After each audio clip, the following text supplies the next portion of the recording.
무엇보다 매일매일 꾸준히 뭔가를 해내고 있다. 그리고 계속해서 이것을 해낼 수 있을 것이다 라는 긍정적인 자기 메시지와 희망, 그리고 기대치는 여리고 약했던 제 마음의 근육까지 단단하게 만들어주어 내 자존감과 자존심, 그리고 자신감의 날개까지 달아주었습니다. 실패를 딛고 일어서는데 내 자신을 믿는 것, 내 능력을 신뢰하는 것, 그리고 합리적인 자신감 없이는 절대 성공할 수도, 절대 행복해질 수도 없다.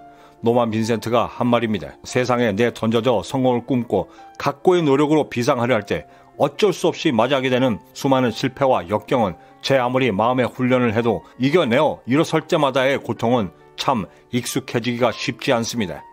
이때 제가 깨닫게 된 귀한 교훈 중에 하나는 나의 자존감과 자존심, 그리고 자신감을 적극적으로 활용하고 통제하게 되면 실패할 확률보다 성공에 이를 수 있는 확률이 더 높아진다는 것을 알게 되었습니다.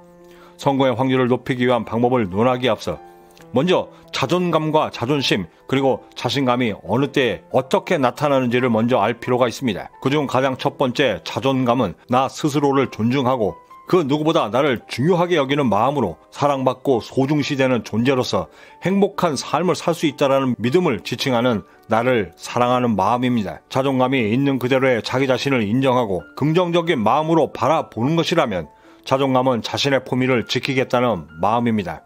마지막으로 자신감은 우리의 삶을 성공을 향해 쏘아 올릴 때 사용할 수 있는 추진체와 같은 마음으로 대체로 자신의 능력이 좀 더 성숙해지고 견고해질수록 자연스럽게 함께 늘어나는 감정입니다. 이 세 가지 감정 모두를 함께 관장하는 신경 전달 물질이 있는데 이름하여 세로토닌. 그런데 이 세로토닌은 자존감과 자존심, 그리고 자신감뿐만 아니라 우울감과 불안감, 그리고 실패했을 때 느끼는 좌절감까지도 함께 담당하고 있습니다. 그런 이유로 방금 전까지 기분이 매우 좋아졌다가 나쁜 소식이나 문제를 맞닥뜨리게 되면 급격히 기분이 하락하는 이유인데, 특히 역경이 닥쳤을 때 높았던 자존감이 주눅이 들게 되고 자존심에 상처를 입어 자기 혐오에까지 느끼며 자신감은 급추락하는 원인을 제공하기까지 합니다. 제가 알아본 바로는 이때 세로토닌은 긍정적인 마음이 한창일 때와는 달리 부정적 감정이 생기게 되면 활동을 현저히 줄여 나쁜 감정이 더욱더 분비되도록 방조한다고 합니다. 하여 궁금해졌습니다. 그럼 도대체 어떻게 해야 이 세로토닌의 활동을 긍정적인 방향으로 제어하고 행복감을 극대화시키고 나의 삶을 성공으로 더 빨리 이끌 수 있는가? 세로토닌은 자신의 부족했던 점, 실패했던 부분을 자주 들추거나 집중했을 때 그 활동을 급격히 줄인다고 합니다. 제가 본 한 기사에서 한 정신건강 전문가는 그의 논문에서 이 세로토닌을 가장 효과적으로 사용할 수 있는 최고의 도구로 기록하는 것을 적극 추천했습니다. 이때의 방법으로 자신이 하고 싶은 일, 목표를 적는 것보다 먼저 최근에 겪었던 감사했던 일, 내가 잘한 일 등을 먼저 적어두는 것이 더 효과적이라 했는데, 더 큰 효과를 얻기 위해서는 매일매일 긍정적인 메시지로 기록함으로 자신에게 또한 긍정적인 체면을 걸 수 있는데, 이때 이렇게 하게 되면 설사 불행한 일이 닥쳤다 하더라도 우리의 뇌를 충분히 속여 비록 어려움이 닥쳤음에도 계속해서 자존감과 자신감을 유지할 수 있다라고 했습니다.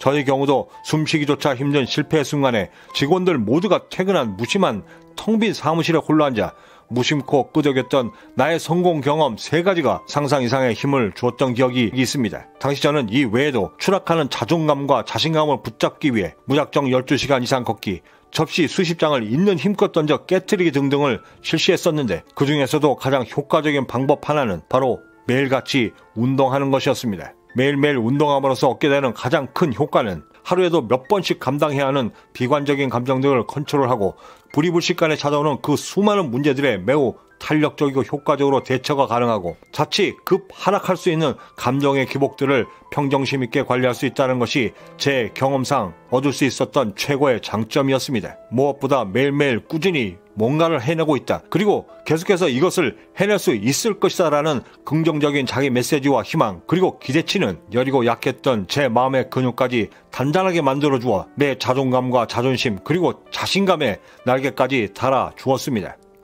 성공하겠다 꿈꾸며 내딛는 그 첫 발부터 원하는 경제적 자유의 종착지에 이를 때까지 그 여정의 수많은 포기와 어느 때는 현실에서 도망치고 싶은 때가 너무나 많이 있습니다. 그럴 때 내 스스로 내 귀한 자존감과 자존심, 그리고 자신감을 지키고 향상시킬 수 있는 나만의 방법을 찾는다면 우리가 꿈꾸는 경제적 자유에 이를 수 있는 나만의 또 다른 무기가 되지 않을까 싶습니다.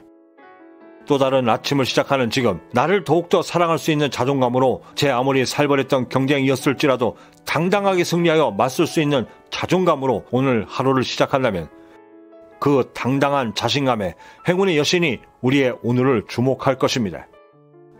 마지막으로 이 은주님의 지는 태양 앞에 화내지 않는 것은 이라는 에세이 일부를 소개해드리며 마칠까 합니다. 저는 이만 여기서 먼저 인사드려야 할 것 같습니다. 그 어디에 계시든 성공에 한 걸음 더 다가서시는 하루가 되시길 진심으로 바라고, 저는 내일 아침 따뜻한 커피 한 잔과 함께 성공 영감을 들고 다시 찾아뵙겠습니다. 지금까지 행복한 부자되기였습니다. 감사합니다. 지는 태양 앞에 화내지 않는 것은, 지는 태양 앞에 화내지 않는 것은 내일도 태양이 뜨리라는 것을 알기 때문이다. 거센 소나기 앞에 평온을 잃지 않는 것은 그것이 곧 지나가리라는 것을 알기 때문이다. 사라지는 무지개 앞에서 아쉬워하지 않는 것은 언젠가 다시 볼 수 있으리라 기대하기 때문이다.